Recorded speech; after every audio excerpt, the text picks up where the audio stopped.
এখন বাজে রাত 12টা। বুবু ঘুমাচ্ছে দাদুনের কাছে। এই যে দাদুন। আমি তাই লাইট জ্বালাইনি, ফোনের লাইট অন করে ভিডিওটা করছি।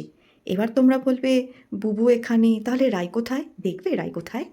দাঁড়াও দেখাচ্ছি। এই দেখো, ও কিন্তু ঘুমাচ্ছিল, আমার কথা শুনে তাকাচ্ছে। আমি জানি ওদেরকে একটু ডিস্টার্ব করলাম, বিশেষ করে রাইকে। বুবু একবার ঘুমালে আর ওঠে না ঢাক বাজালেও, কিন্তু আমার রাই শব্দ পেলে উঠে যায়। কিন্তু আমি যেটা দেখানোর জন্যই ভিডিওটা করলাম, এই বাড়িতে থাকলে আমি তো শোয়ার আগে বুবু আর রাইকে চুমু খাই, চুমু খেয়ে আমি শুতে যাই প্রার্থনা করে।